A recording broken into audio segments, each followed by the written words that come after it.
Hello, everyone.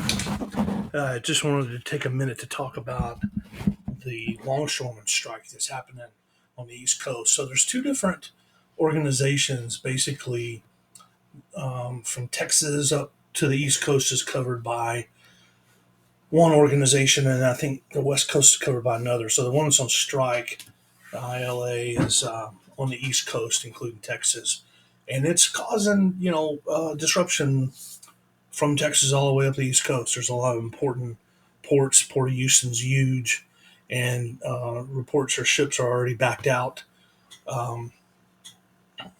in the Gulf of Mexico, waiting to get into the port. There's no one to unload anything, so it's a very difficult situation um, as far as our supply chains go. As everyone knows, our supply chains are very sensitive. One big storm, a blizzard, a hurricane can take our store shelves and clear them out in no time at all because we just don't have what it takes to um, quickly replace everything that's going on. As far as if everybody's buying all the toilet paper or whatever, we don't have the mechanisms to like instantly um, compensate for that. And so what we're having is a pretty scary situation where um, our store shelves could be affected. I'm not saying that they are now. I'm already hearing reports of people hoarding, toilet paper and all that stuff. But there's also hope that maybe um, it can be resolved. So, what are the two main sticking points that they're asking for? Um, they're asking for more money. Every time a union goes to battle, they want more money. There's actually nothing wrong with that. Inflation keeps happening. The cost of everything goes up, and wages need to keep up. And union wages really lead the way for everybody. I mean, there's no one else out there really negotiating on a meaningful level to get more wages and more benefits other than union people. They get a really bad rap. Um, like these people with the International Longshoremen's Association, the leader is has $1 million salary and drives a Bentley and has ties to the crime families in New York, and there's all this stuff, but that really has little to do with the guys that are doing the work, unloading the ships, loading the ships, driving the forklifts, loading the trucks. They're not involved on that level. They're just making an hourly wage in it, and the fight's about bringing that hourly wage up. Um, So they're wanting more money, but they're also wanting less automation. So let's first talk about the money, right? Because one interesting thing here is how much do dock workers make? This is a post by Anthony Pompliano. Um, and it says that more than half, and this is as of 2020, right? This is 4 years ago. So these guys are making, I mean, go ahead and add 10, 15% to these numbers. But more than half the longshoremen earned $150,000 or more in fiscal year 2019 and 2020. And just under one in five made $250,000 or more. There's some that were in 2020 that were making 450,000. Only a few, but still, that represents a lot of overtime, a lot of maybe holiday pay, stuff like that.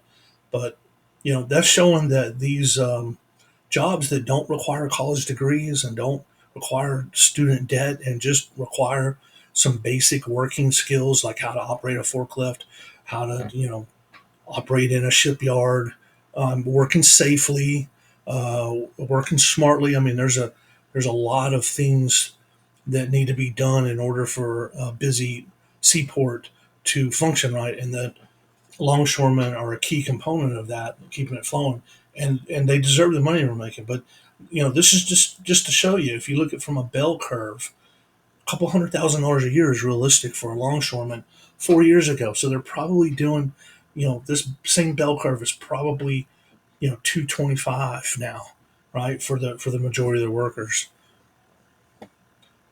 So they're wanting more money now. Everybody's saying, oh, they want 50% more, they want 70% more. That's true, but over 5 years, right? Like you take 10% raise for 5 years, and that's 50%. So while saying 50 or 70% sounds outlandish, when you put a calculator to it, it's really not so crazy. Everything keeps going up.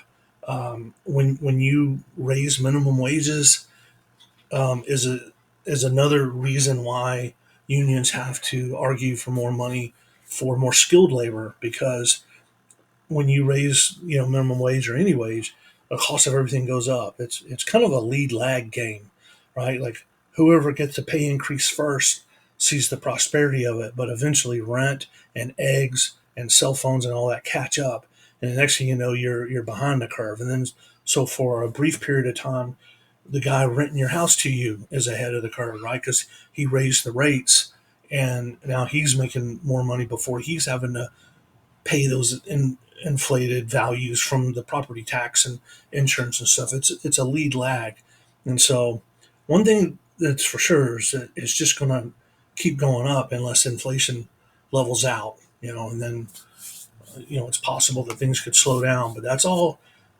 delicate balance tied in our economy. But I did want to point out that when these guys are saying 50% raise, they're not talking about they walk on a job tomorrow and they're now making 50% more. That's not what's going on. The people that are hyping that up are the ones that are trying to make unions look bad. Okay, so there's a hope that we can get this stuff solved this week. Biden's administration has sided with the union and they're putting pressure on the port employers. But there's a very important thing that's going on also, and it has to do with actually the automation and ports in China. I don't think I've got the system sound enabled, but I was going to show you this video. Longshoremen for LA Long Beach. So this And is LA LA is Long fighting against Beach, this right here. I'll tell you right now. and See this that? is an There's a little bit automated there. facility. Automation. I work at an automated dock. Right, It's this no is an joke. automated dock. We're losing thousands of There's jobs. You got very all these few machines. Look, employees out there. all these machines right here. There's no people. All those They machines ain't are paying no automated. taxes. They ain't paying no money. This is what ILA is fighting about. This is This all used what to be the filled with ILA is top fighting about. handlers, UTR They're trying to drivers, protect clerks. jobs. All this yard. Look how big this yard is. Order And there ain't checkers. hardly any people on this thing. All this This is what they're movement, fighting there's about. very few workers. Okay, the other video I wanted to show you was what things look like in China. I posted all this in my Facebook. A little easier to find this way, but here's a Chinese control room of a Chinese port. They're not autonomous machines, but they're nearly autonomous. Someone's controlling them, but you got one person doing a lot of the complicated functions, and then autonomous characteristics take over, like when it has to go from point A to point B. You don't need someone to just sit there and hit drive.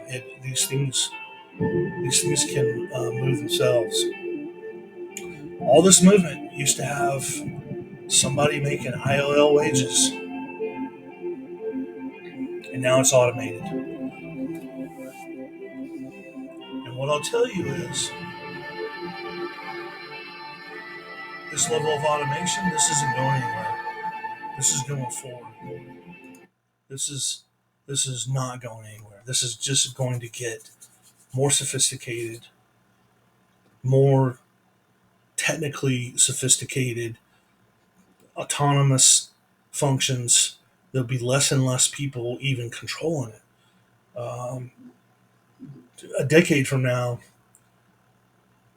we may have very few people actually on the ground working in these ports. It's safer, it's more efficient, it's predictable, it's reliable, it's 24/7, it's 365 days a year. And the longshoremen are fighting against it, but it's a losing battle. Hey, petrochemical plants did the same thing, and a long time ago, a petrochemical plant operator who were very well compensated, union represented, used to spend a considerable amount of their day opening and closing valves. Those valves got automated. They open and close automatically now. And while some of the automation is expensive, it took a while to realize it, realize the efficiency, economic efficiency of it. It did happen. You go into typical plant now, and it's highly automated. And so I feel for the dock workers. They need to make more money to keep up with inflation, and they want to hold on to their jobs. And I hope that they can do that. I hope that they can reach some sort of contractual agreement that leaves them in the equation. But you can't fight technology. We're not. We stopped using fax machines. We stopped using carbon copy. We don't have typewriters anymore.